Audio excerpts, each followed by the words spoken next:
Welcome to the Real Estate Way to Wealth and Freedom podcast with Jacob Ayers, providing actionable content to help you along your journey to financial freedom through real estate investing. As the premier asset class, real estate has helped ordinary people just like you amass fortunes. The benefits of passive income from real estate investing will allow you to live a life you want. And now your host, entrepreneur, real estate investor, and apartment deal syndicator, Jacob Ayers.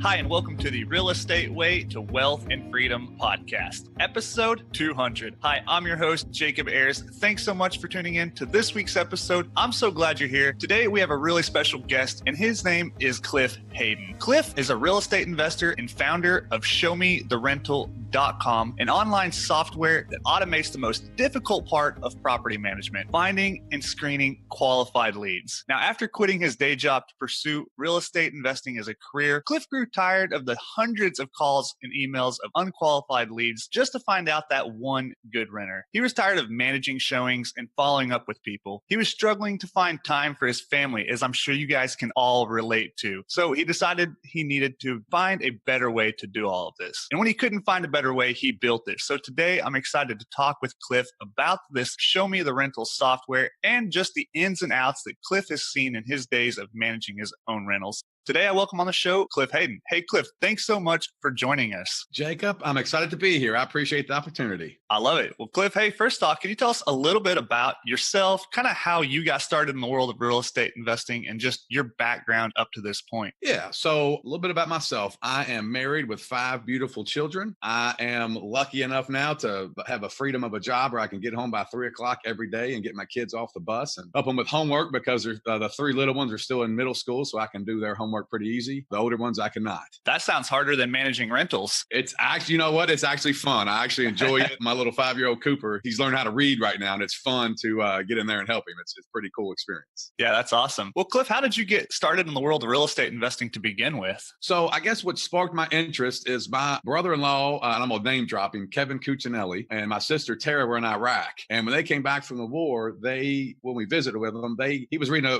Rich Dad, Poor Dad, Robert Kiyosaki books. And he kind of brought him up to me, and he's one of my best friends now, but he also brought a game called Cash Flow. And I can remember sitting in my parents' dining room playing Cash Flow. He remembers better than I do, but basically I'm playing it and I'm going, man, you can really do stuff like this? Like you can buy houses and rent and people pay you and sell them off. And he literally during the game, he noticed that I just stopped talking to everybody and just was kind of, the wheels were turning. That's kind of where my interest sparked. And from there, I just started educating and growing my knowledge and buying real estate. That's awesome. So here you are like fresh with real estate in your mind, playing this cash flow quadrant game, which is a really cool game that Robert Kiyosaki developed. And you're kind of like, just kind of the wheels are turning. You're thinking, wow, I could do this in real life. So what did that next step look like for you? Did it take a while before you actually put those wheels in motion? Or what was your first step after that? So at this time of my life, I was say early 20s and I had a real job. I was worked at AT&T and I was what they called an outside plant technician, which was a fancy word for construction worker. So I drove around the big bucket trucks and put up telephone lines. I'm from Kentucky, all through Kentucky. And then I would luckily have the opportunity to go out of town on storm damages and make some good money on overtime and working. I had a full-time job, and Robert Kiyosaki, he had a coaching class too. And I signed up for his coaching class on how to do real estate and do different things. And the coach got me to buy a duplex, which I'm not knocking Robert Kiyosaki. He helped me a ton, but this particular program, the duplex I bought was a horrible deal. I just didn't know better. And so I just kind of jumped in. And the good thing that came out of it is when I was calling, I had a good down payment. When I called around to get loans, one of the loan officers just knew that I needed help. It's nice to have guys that, they can see I'm young and don't know really what I'm doing, trying to take a chance. So he introduced me to a club called our local RIA club, our local real estate club. And so I had no idea that even existed. And so I started going to that club and I met a guy named Mike Butler, who then became my mentor. And so he had a mentoring program and I signed up for it. And I was all excited because I owned a duplex. And I'll never forget going into his office for the first day thinking, you know what, I'm 20-some years old, I own a duplex, I'm doing well. And he literally makes fun of me me for like 3 minutes about how stupid it was to buy that duplex.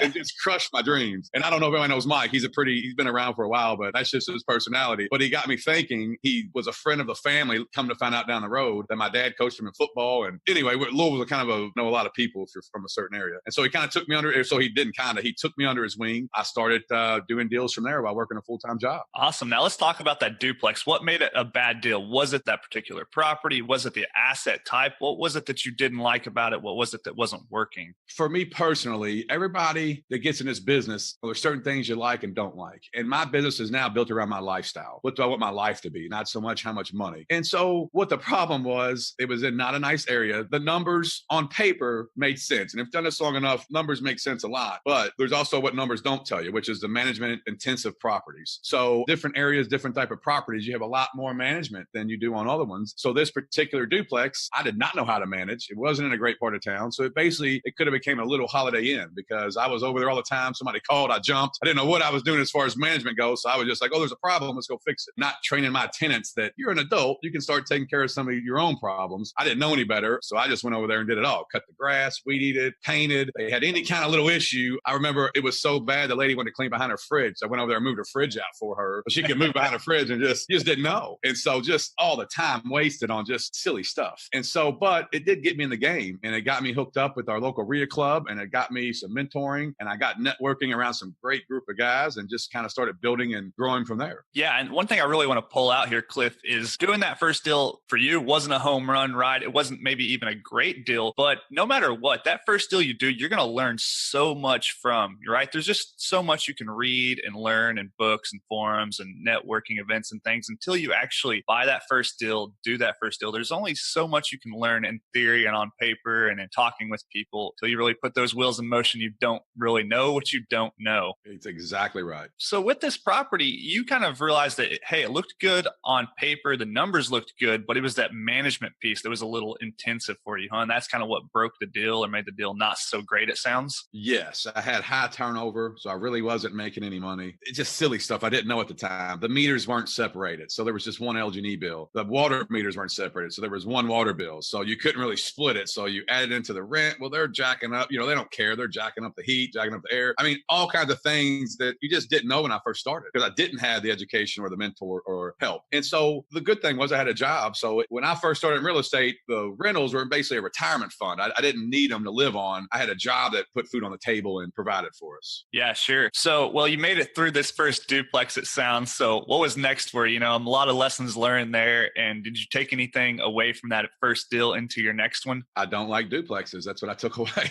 That's terrible. I love duplexes, but to each their own, I guess. So what was the next deal and why not duplexes? So once I got into this business, I like single family houses. And I'll tell you what, I'm getting really big on VRBOs. We have a couple VRBO properties and the math on high-end VRBO properties is really, really ridiculous. Real quickly, for the listeners that might not know what VRBO is, please explain. VRBO is a vacation rental by owner. So you got VRBO and Airbnb. Yeah. Airbnb is more your short-term, I'm going to stay the night somewhere in a city. I got to fly out the next day. It actually stands for air mattress and breakfast in bed. The guys who invented it were from San Francisco. Really cool guys. Really cool story on how they found a niche, needed money, and how they came up with it. And I don't know if you got time for me to tell it, but I think it's a great story. Yeah, enlighten us, please. I don't know so much of the background as to the founders of Airbnb, but I'm very familiar with what it is. I'll tell it the best I know it. So okay. They lived in San Francisco. There were two guys and they had an apartment or a house and they were having trouble paying their bills. And so what they did is they decided to rent out air mattresses in their rooms and rent out different rooms in their house. And you slept on an air mattress for $80, I believe somewhere around there, $80. And then they served you breakfast in bed on your air mattress the next day. And so they try to make money and they found out that, man, there's a big niche for this because if you've ever been to San Francisco, it's expensive. Yes. I mean, it's crazy expensive, especially compared to Kentucky, a whole different class. So anyway, and so they started doing that, found a niche, and then just started growing it and building it, and then building it into what it is today. And then VRBO is similar, but VRBO is more of a long-term, I'm going to take my family somewhere. We're going to go on a vacation in a nice home. And so when we travel, I have 5 kids, so we always VRBO because hotels are just a pain and getting separate rooms and your kids running around in the hall. It's just too much chaos. And so Yeah. having a house where we can all be together, and that's the whole point of vacation, and then cook out and eat. And actually the math on VRBOs are great if you're traveling, because you can save money on just food alone. Saves you a ton of money if you got a bunch of kids. Yeah, sure. I do Airbnb and VRBO when I go on trips a lot. So if you got a big group of friends, you're right. That VRBO is usually like larger house that you'll stay in for a weekend or plus. And yeah, great opportunities for those travelers and great opportunities for those owners too. So that kind of seems to be where you moved on from that duplex, since you didn't quite like that asset class. So tell us about that, kind of what was next for you in the investing world of yourself. So when I got with my mentor, I'm not knocking duplexes. I think commercial property is great. It's just not my forte. It's not sure. What I like. So what I didn't like about the duplex was when I went to sell it, it's hard to find an owner occupant that pays high dollar for a duplex. So you sell to investors who want deals. And so I ended up losing quite a bit on that deal, but I learned so much from it and hooked up with knowledge that I gained. It was incredible. So I started buying single family properties. I started buying a lot of them. So one of the big mistakes I made is I bought way too many houses way too fast. This is back in 2000 and I want to say 6 and 7 and 8. When you had a good job back then, it was right when the crash started coming. They would loan you money like it was water. Like it was just amazing how much money. And I thought I was doing something illegal. I can remember going to closings and buying a house and they would give me the rehab money at the closing. I didn't even do the rehab yet. And I was going, they just give you checks. And I was like, this can't be right. Can't be normal. So then I started buying single family houses, way too many, way too fast. And I wasn't buying the right properties for me at the time. I didn't know it, but it was just that learning curve. And so again, I was buying neighborhoods I wish I wouldn't have got in, but it worked out okay. And then the problem was when I bought too many, I still didn't have that management thing down right. And so we had a lot of turnovers, a lot of maintenance stuff still going on, but I just worked until I figured out, hey, let's get systems in place here. Let's get stuff in place to make this thing run smooth. My mentor already has it. I just need to implement it. And so I just started kind of working hard and figuring out what problems I had and fixing that, taking one problem, fixing that problem, and going to the next one and the next one and building from there. Yeah, I want to get into that management piece, and that'll kind of be probably the main topic of today's show. Like you said, with that duplex, the numbers made sense. It looked good on paper. And in fact, it probably was if you were just have managed it right or known what that management piece was going to be, right? So this management piece in real estate can really make or break the investment. If you know what you're doing and you know how to manage that particular asset class, then great. But if not, you'll be over there moving fridges for little old ladies every day, right? And, sweeping floors and painting and doing all this stuff. So walk us through how you kind of improve those management processes and systems. I really love talking about processes and systems because you can automate and outsource those things, but you're not over there requiring Cliff to be at the duplex every first to collect rent and every work order and things. So tell us about some of the systems and processes you built. Okay, so I'll start from, I have since kind of jumped into real estate and started buying houses, had a full-time job. I ended up quitting my job. And so one big key was to have more time as I quit my job. And I am proud of this. I hold the longest suspension in AT&T history. And so I was suspended for 4.5 months. What does that mean? It doesn't sound good. So I had real estate and I'm trying to say this right without getting too much detail. So when I first started, it was called Bell South, and then AT&T bought out Bell South and merged. Okay. Bell South I loved, and I wanted to work that corporate ladder. I was a construction worker. I wanted to be a supervisor. I wanted to be a first level, second level, work my way up that ladder. I found out that at that job, when I thought we were kind of a family, everybody kind of wanted to help, the further up or more I learned, the longer I was there, they didn't really care. You were basically a puppet on a string, and they pull your strings, and it got to the point to where I just hated going there. They beat you up and browbeat you on any kind of accidents you got in or anything that happened. And my thought was, we're in construction, stuff's going to happen. I mean, it's just when you're working with big tools and big trucks, you're going to get dings and banged up a little bit. That's just what happens. So anyway, I had a bunch of houses. I knew if I could do real estate full time, I could make it. But I come from a very humble beginnings of lower middle class families. And my parents, I was instilled, go to school, get a degree, get a job, and go from there, work your way up. And so I wanted to quit, and I didn't have the guts to just all out quit because it was a good job. I mean, I was making $60,000, $80,000 a year. And so it couldn't have worked out better. They popped me with a random drug test. And when you drive a bucket truck, you have a CDL license and they do random drug tests. And so I told my boss, I was like, you know what? I'm not going to take it. And when you don't take a drug test, it's the same as failing a drug test. And then you have to go to rehab. And so when you go to rehab, you're on suspension till you get the classes taken care of. And so just pieces of the puzzle that worked out are so cool. So my rehab counselor happened to be my aunt and uncle's next door neighbor who I knew, and very cool guy. So I kind of comfortable with him, told him what I was doing. He kind of laughed and thought I was crazy. I just said, man, I just need time to see if I can do this real estate thing before I quit. So this was an intentional sabbatical, it sounds. Yes, it was. It was intentional because I didn't want to walk away because at that I'm 20 years old. There's not a lot of kids making the amount of money I was making doing. Literally, we took a drill and drilled in a piece of wood. I mean, we put up telephone lines. It wasn't rocket science. It was a little dangerous. And I loved it was fun, but it was very planned suspension just to see if I could make it. And so basically I took 8 hours of rehab and turned it into 4.5 months. And I think I had a couple, sad to say, I think I had a couple grandmas pass and sickness and illness. I had to miss appointments and kept dragging it out. So finally my boss called and was like, you got 2 days to get back in here or you're fired. And I was lucky enough to say, you know what? I quit. I actually end up in my first month of doing real estate on my own. I made my salary that I made at AT&T my first month of doing this on my own. And so I knew from there I could do it and took the next step. Awesome. Yeah, that's an interesting jump into doing real estate full time. Being able to test those waters like that, it's a scary jump. I haven't quite made it myself either, but lots of people want to have that proven other stream of income before they quit their day job. For you, you're able to kind of take that sabbatical, test out the waters, realize you were going to be able to make it, and then took that plunge. So tell us about that mindset. What was going through your mind at that time? Like you said, you're going to give up a really good day job, right? To kind of go pursue real estate. I think it comes back to your comfort zone. You got to figure out what you want in life. And so I just wasn't happy. So I just want to change. I looked at some of the older guys that I work with and super nice guys, but their backs are broke down. They got bad knees. I mean, I just was like, I don't want to, this is not who I want to be in 30 years. I'm not to get too cliche, but you only live once. If I'm going to go out, I want to go with a bang. I want to see if I can make it. And so I think you just got to have the guts. And I think to me, you just know there's going to come a time when you're doing real estate in your job and gut's going to start.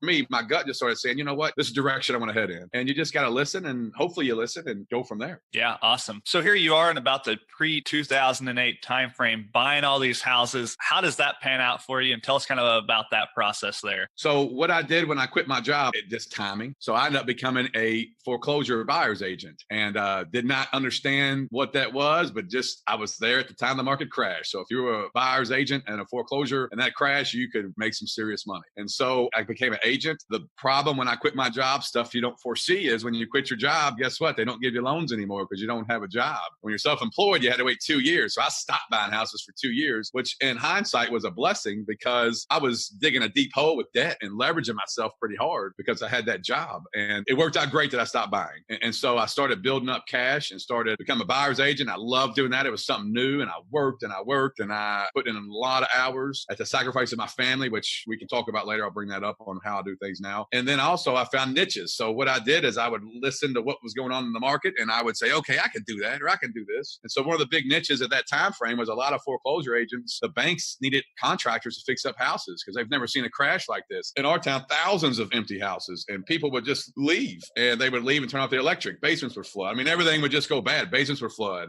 Squatters would come in. People would vandalize, steal the HVACs. And so I found a niche on they needed people to help fix these houses up. So I said, you know what? I'm doing that now. I can do that. And so I started a general contracting company. And it just so happens that I hooked up with some of the bigger foreclosure agents in town and started running those jobs. And then they needed grass cutters and then they needed property preservation people. And so I was just like, hey, let's do it. So we just kept kind of building that way and building up cash. And the problem was I was spending a lot of cash. I was making a lot, but because I wasn't home and doing what I should have been doing with my wife and my kids, I tried to make up for that for buying toys and buying nice things. And I'll have some regrets when we can talk. I have some regrets with that. I wish I'd have done it different. But I thought at that time, being a dad and being a provider and a husband that's what I was supposed to do. From where I came from is that money makes us happy. The biggest problem I did, I made money the goal and not a tool. And so it engulfed me and it took years off.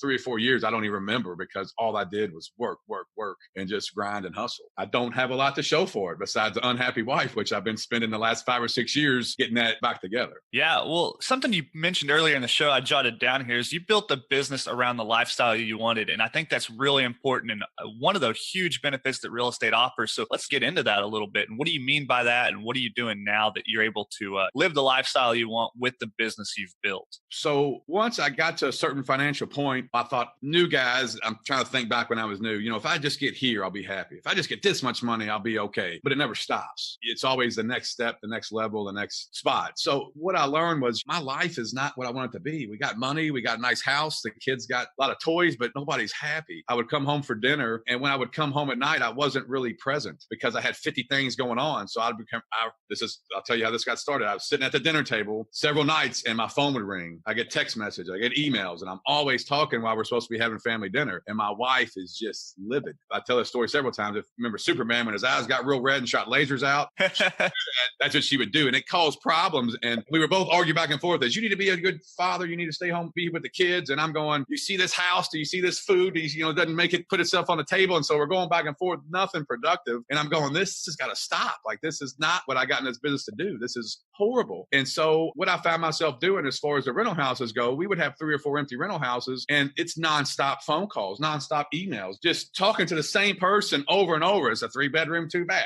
This is blah, blah, blah. And I started finding out that, hey, I'm asking the same questions. We're asking, are you on Section 8? How long are you in your current residence? How much money do you make? Are you willing to sign a 3-year lease? And then we would screen them and then go, okay, well, that's what we're looking for. So here's how you go see the house. And we set up an appointment. And I got to thinking at the table, like, there's got to be a system out there that automates this whole process. There's got to be, because I got to get my life back. And so I looked around for a while and could not find anything. And so I just decided to build it. That's where Show Me the Rental was born. And Show Me the Rental was born just so I can be at home and actually be at home. And so the big problem I was having, I'm going to back up a hair, is I thought I was providing for my family, but I really wasn't providing for them because I wasn't there. I wasn't there to help and talk and help raise them, help raise my kids. And so for the last 5 or 6 years, I have literally transformed my business into where I put life first and real estate and my business second. And I have not been happier in years than I am now. Still not perfect, but we're getting there. And how's your business doing? And when you put it in that perspective too? So now I have people in place to help me. I have systems built. So for instance, we use this with today's technology. It's so great. There's so many different things out there you can use. And so for us, we use a property management software called Buildium. We love Buildium. We use Show Me the Rental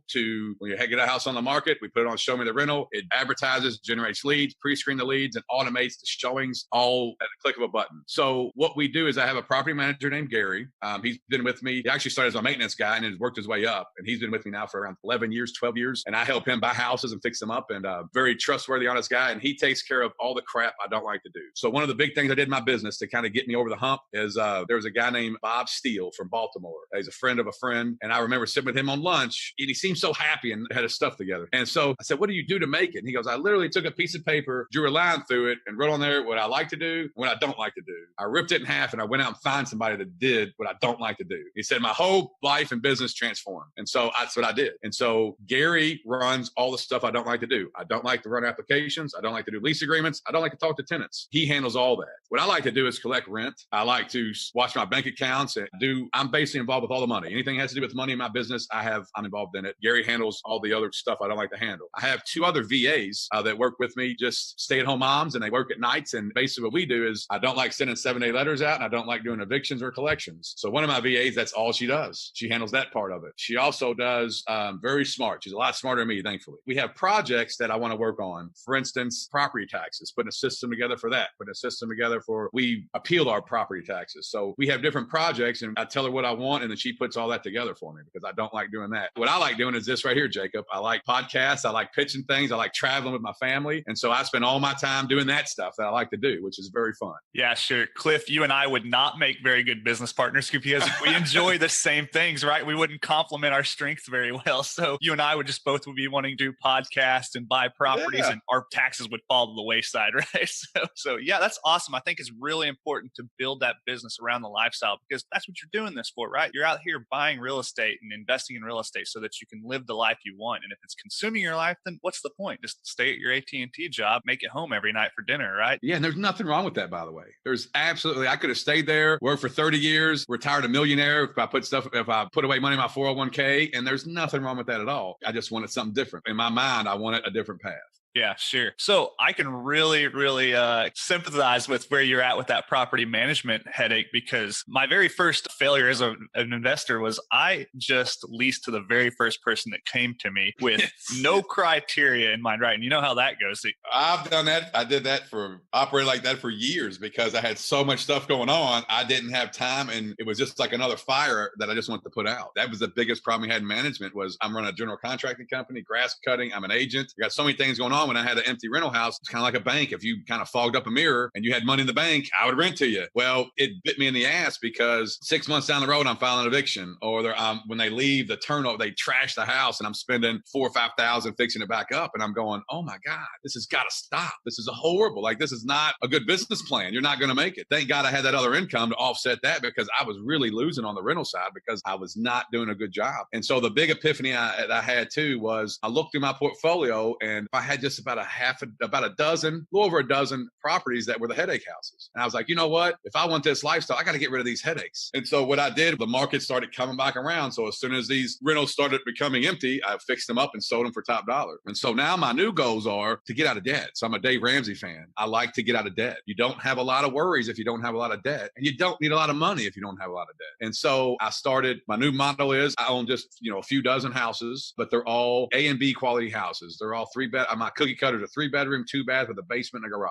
Just a simple little 1-story hip roof or gable roof, and plumbing stacks. Everything's really simple, so I can set them up correctly from the beginning now with the plumbing, the electric, and they shouldn't have problems for years. And then it gives me the opportunity the management now is so much easier because you're dealing with a different type of customer or tenant. So now I can travel. I was up to double that years ago with rental houses, thinking that's what you needed, 100 houses for some reason, which you don't. I don't think. Each their own if you want that many. But if you got 20, 30 houses paid for, you don't have a lot of worries. You can kind of live whatever life you want. And I would suggest that on top of that, you need to do some tax-free investing. So I'm big in IRAs and solo 401ks, and I have 5 kids. So I also do a lot of, they're called CISA accounts, Coverdell Educational Savings Accounts. And I do tax-free investing through there for their college funds. For me, I kind of sat down and said, okay, big picture here, forget this short term. What do I want my life to be about? And it came down to me is family. If my kids are screwed up, who cares how much money you have? If your wife's miserable because you're never home, or you can't have a conversation with her because you got so much stuff going on, who cares how much money you have? That was that crossroad I came to, and I chose the right path. And so that's what I do now. So now I buy nice quality houses in nice areas, nice neighborhoods. I make them very nice, and I'm very strict on how I screen tenants now. So all my tenants now have been on their job for at least 5 years. All of them have money in their bank account. So when something goes wrong, they're going to be able to pay their rent. The reason of buying a nice neighborhoods for me and my lifestyle is I want tenants who rent is their first priority. A roof over their heads is their first priority, not their 4th or 5th priority. And so I don't have to chase them down. I don't have to chase them down for money or filing evictions. We literally now, with the houses we have maybe 2 turnovers a year. That's it. It's very manageable, very easy. It gives me the ability. My wife works for a high school, so she's off all summer. It gives us the ability now. We travel all summer with our kids. They get to pick where they want to go. And we last year we were in an RV and went out west. I've set up my business to be able to run it remotely. So now what I do with Gary and my VAs, Jen and Bev, is we literally have weekly agendas and weekly meetings. And I can do that wherever. They know what I want, what I'm looking for, and they have their things to do. And we just talk about it and they take care of it. And That's it's awesome. Great life. Yeah,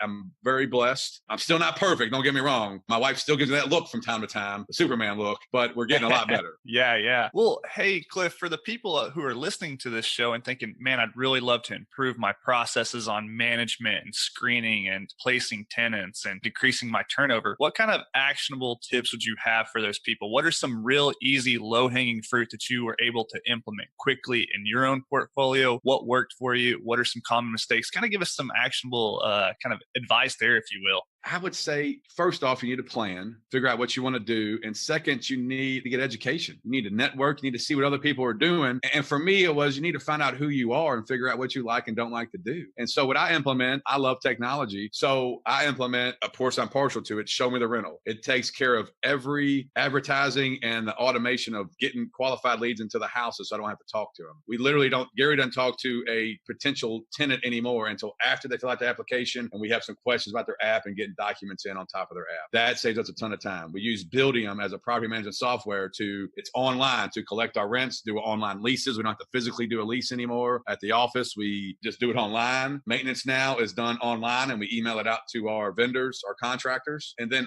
I spend time doing what I like, which is putting deals together, spending time with my family and building tax-free wealth, which is the phase I'm in now. So my phase is now I kind of got my lifestyle taken care of. I'm wanting to build tax-free investments now. Yeah, sure. So for you, it's kind of that automation, outsource, do the things you like, leverage technology, leverage other people who their strengths complement yours and they like doing those things that you don't like. And, kind of comes together as this well-oiled machine. Yes, it's oiled. It can always improve, but yes, it's working well for us now. Yeah, that's awesome. It's hard to meet up with a prospective tenant and show them the property or sign a lease when you're in an RV heading out west with your family for the summer, right? So you got to be able to leverage that technology and kind of screen those tenants properly and remove yourself from the funnel, if you will. Yes, I need to be doing, and you probably heard it before, I need to be looking at my business from a 10,000 foot view. I don't need to be in there doing everything. I just need to look and make sure it's running right. And then when there's problems, then let's address those problems and get them fixed so we don't keep having the same problem. And you just build from there. Yeah, that's a really hard thing for people to do, especially getting started, because they have to be in the weeds, kind of learning those things and doing those things because they don't have the resources to outsource, right? So like think of like that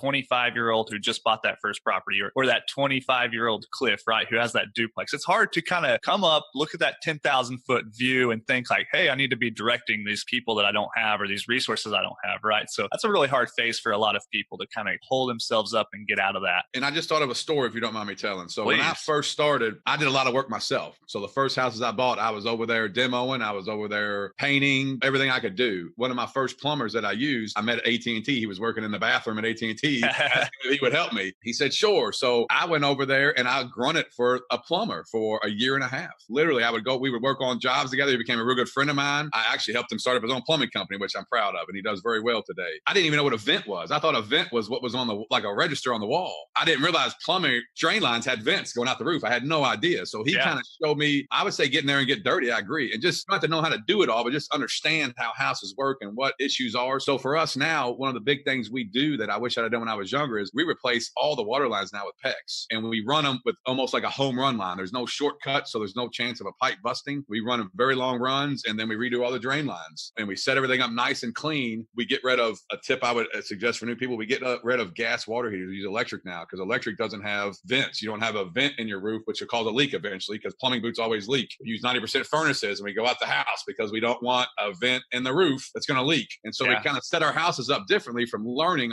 the maintenance issues you were having and said, okay, let's fix this issue. And I think getting in there with your helpers and learning and getting dirty in the beginning, if that's what you like to do, I like doing construction. That's what I did. And just learning the in and outs of how things work. So when somebody talks to you, a contractor, you know, yeah, that's wrong or that's right, or this guy's honest or not. And you can kind of slowly grow your business from there. Yeah, I love it. Well, any kind of actionable tips for people to implement, any kind of things to look out for when screening tenants, any kind of like advice there you've got for people? I'll tell you how we screen our tenants. I don't know how everybody else does it, but in my lifestyle now, we're looking for a long-term customer. I call them customers because that's to me what they are. I want to build a relationship with them. I want somebody who's going to stay for a while. So based around my lifestyle, we sign a minimum of a 3-year lease. We try to get a 5-year, but a minimum 3-year lease. Wow. Because, and I tell them straight up, if you stay for a year and move, if the minimum I got to do is paint carpet, I just lost all my cash flow. So I want you to stay. I want somebody a little longer term. Now we have a little house that families can grow in is what we look for now. And so I would say you really need to figure out, it goes back to your lifestyle. So we, like I said before, don't take Section 8 anymore. In our town, it's getting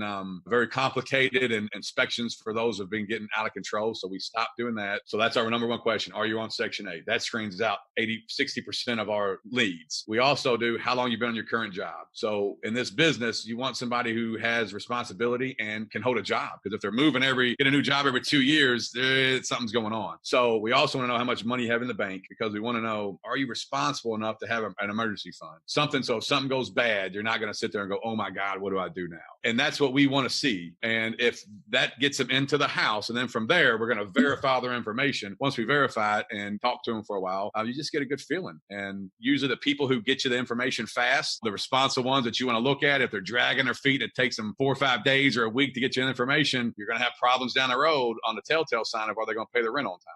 Yeah, sure. And here's what I found with doing automated leases, and I'm sure you've seen the same thing, Cliff, is you send somebody an electronic lease or application, that is actually application first phase, right? And they can't manage to fill out the application and send it back, or they don't have an email or whatever it is. It's like, really trust you to go pay rent then on this portal or whatever your process is. Another thing I see a lot, and maybe you've seen this too, is references. Is your reference your mom? Is your previous landlord your mom? If so, red flag, right? I don't rent it to anybody anymore who their reference and their previous landlord is their family member, right? Because that just throws up a red flag, and I've had a few issues there.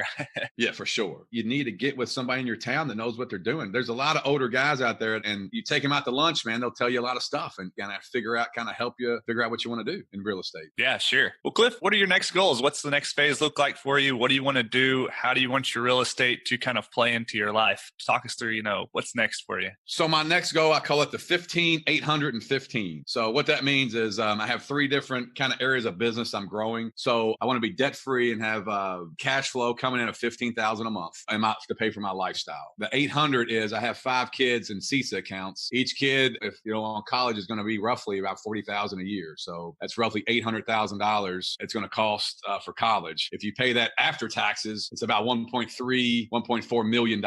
Right now, we're doing investments in their CISA accounts to give them an upper hand when they go to college. And our thought on college is UPS is big in our town, and I love their program of we'll pay for your college, but here's your grade average. Here's this.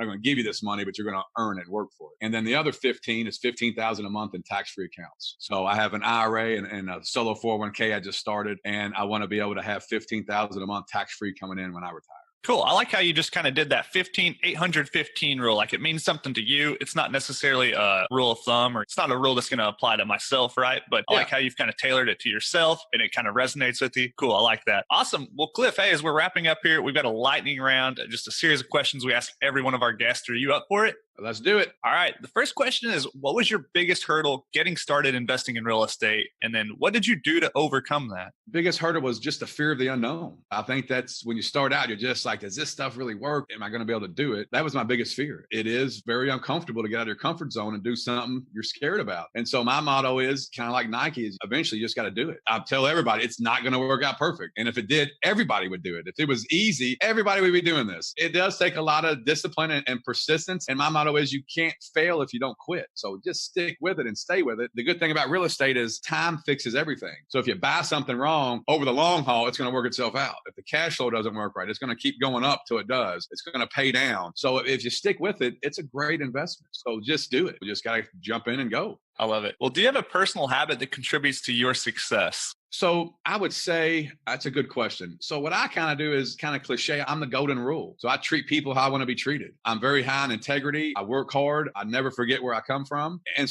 I want to be around those type of people. I don't want to be around people who play in that gray area. I don't want to be around people who are a little shady. I want to be around a certain type of person like me so we can really help each other and grow. And so that's kind of, I contribute that. Another one, just personally, I started doing a routine. So every morning now and at night, I have routines that I do. And it just ends my day peacefully and starts my day exciting. I get excited now. Instead of just what I used to do, I was so busy. I'd wake up, grab my phone, check emails, see what problems I have, and just start and go. And I was like, oh my God, it was just so nerve-wracking. And so I started to have a routine now. And I follow that pretty much every morning. I don't say I'm perfect because I'm not, but I follow it every morning. And I just kind of wake up a certain way and I read a short story and then I meditate for a minute. I know it sounds weird. I got some back problems, some lower back from sports injuries. So I do a little yoga in the morning. Oh, that's awesome. Yeah. It feels great. So I love it. So gets me going. Yeah. I love to stretch in the morning. It's something new I've been trying and super unflexible. So yeah, I think having that anchor to start your day or end your day, really powerful stuff. A lot of people out there do it. So yeah, really cool. Well, I'm going to tee this one up for you. Do you have an online resource that you find valuable in your day to day? I can think of one. Actually, I'll give you 2, actually. Okay. So of course, show me the rental. So I would say just try it out. If you're in the management business, it's going to be a ton of time and it's not expensive. I don't think we're overpriced. I made it as cheap as we could possibly make it. It's $49 until your property is rented. So it does all of this for $49, no subscription, no monthly fee. It's just $49 flat fee until your property is rented. I would say check it out and try it. I think it'll let you have dinner with your family again. That's kind of the goal. Well, that'll pay for the dinner, right? That'll pay for the dinner. Yeah. And so the other one is I started using an app. I think it's pretty cool. I want to share with people. It's called Blinkist. Have you ever heard of it? I have. I've seen a lot of social media advertised for it, but I've never used it. I'm a big Audible book guy. So tell us about it. So that's what I do in the morning. I do not like to read. I can read for around 15 or 20 minutes and my brain just shuts down kind of. Okay. I can't comprehend. So what Blinkist does, it basically takes a book and writes a book report and goes over all the hot points and what the book's about. So I read that every morning for around 15, 20 minutes. I can get a book read. And they also have an audio book for it. So you can actually, they'll read you the book report. And so I use that a lot, and it helps me just kind of keep my mind fresh. And mine, just like my money, I want to use my mind as a tool and not as just always have it on. I got to be able to turn it off because you get crazy. Yeah. And your mind is kind of a product of what you put into it, right? So if you're always worrying about stuff or checking email or listening to junk, then that's what's going to be in your mind. But if you're filling it up every morning with little good stories here, tidbits of just whatever you want to fill your mind with is what's going to be in there. So you have to remember that and be keen on that. Yes, I agree. Well, on that note, what book would you recommend to the listeners and why? So for new guys, I think back of 2 books that really took me off. And I'm sure most of them know Rich Dad, Poor Dad. Sure, yeah. And then a guy by the name of John Schaub. It's called Building Wealth One House at a Time. He's out of Florida. He's one of my mentors also. Great, super nice guy, down to earth. Great book. And then I've also read a book recently called Traction. And it's how to implement a business plan. I've heard a lot about that book. I need to pick it up. It's helped me very well. So one of the problems I had in my business with these weekly meetings we have with our people in the office, our staff, is I wasn't very good at making sure they did everything on a timely manner. I was too nice. I'm always too nice. And so it kind of helps you in a not a abrasive way or obtrusive way, but just kind of make sure, hey, here's our deadline. We got to get this done. If not, you need to let me know why, what. And then my plan is, here's our deadline. You agree to it. We got to make sure we get it done. And so that's Blinkist helps a lot with that. I'm sure that applies to yourself too, right? Sometimes you have to hold yourself accountable. Like, hey, you said you're going to do this week. Did you? Did you not? Why? Why not? You know, I got to do that to myself sometimes. Well, Cliff, last question in our lightning round. If you were to give advice to your 20-year-old self to get started investing in real estate, what would you go back and tell yourself? In today's market, I'm really big on VRBOs. So I would tell myself, hey, let's educate on these. There's a lady named Beth Carson who I really like. She has a free book. She's kind of the queen of VRBO. But just learn about them because the numbers on VRBO versus rental houses is really different. I have 2 VRBOs and it's like having additional 12 paid for rental houses, just the 2 that I have. And so I would look into those. And then also when I started out, I would have bought nicer rental houses. I wish I would have bought some more higher end stuff because I had a job, so I didn't need the money. If I had those higher end houses, it would have been a lot less headache. But it all worked out, but I wish I'd have done that earlier. Yeah, sure. Well, Cliff, hey, it's been a lot of fun having you on the show, talking about how you got started and how you've built a business around your lifestyle and able to have automated a lot of this and outsourced some of that to help you live that life you want and build that business towards doing that for yourself. So really cool to kind of hear your story and just kind of see what's working for you and your business. And yeah, I really appreciate you coming on. Now, for the audience members that want to maybe learn more about you or showmetherental.com, where's the best place for them to go and check that out? Well, just to learn about it, you can go to showmetherental.com. If you've got any questions or any things I can help you with or whatnot, you can email me at any time at Cliff, CLIFF, at showmetherental.com. And then also, I'll give you my phone number. I only answer phone calls twice a day during certain block times, but all right, be careful. I return messages as soon as I can, but you can call me at 502-641-8781. Again, 502-641-8781. All right, awesome, Cliff. Well, hey, thanks for that. As we're wrapping up here, any parting piece of advice you'd like to leave with the audience members? For a grand finale, I had something that was really life-changing for me, and it was an article of what people say on their deathbed. And so I remember reading it when I was really busy, just it was at the right time. And no one ever says on their deathbed, I wish I would have made more money. I wish I would have worked harder. I wish I would have worked longer hours. So think about that in your business and what you're in the business for. And if I can help, advice is set it up from the beginning the best you can with the best intentions, not just money. And it's easy to say when you have money. So I want to make that clear. It's a little easier when you've been down that road and looking back. But if I had to do it again, I made it the goal. And it was a lot of bad sacrifices I made to do that. I would have done it different. Yeah, awesome. Well, Cliff, hey, it's been a lot of fun having you on the show today. Lots of wisdom, lots of actionable advice. Really appreciate your time. Looking forward to having you back on in the near future. So thanks so much. Jacob. Thank you. All right. Thank you, Cliff.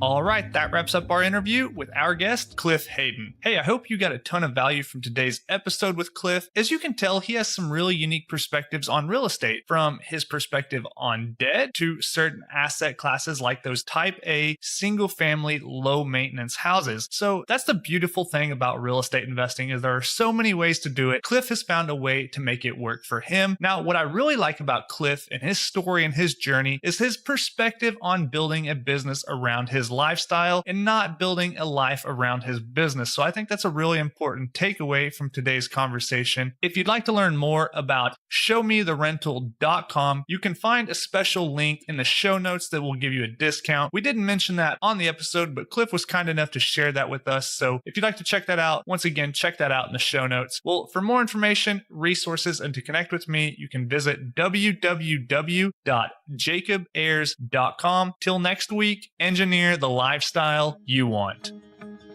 You've been listening to the Real Estate Way to Wealth and Freedom podcast, providing you actionable content to build your real estate empire. Nothing on this show should be considered specific, personal, or professional advice. Please consult an appropriate tax, legal, real estate, financial, or business professional for personal advice. The opinions of guests are their own. Information is not guaranteed. All investment strategies have a potential for profit or loss. The host is operating on behalf of the Real Estate Way to Wealth and Freedom, LLC, exclusively.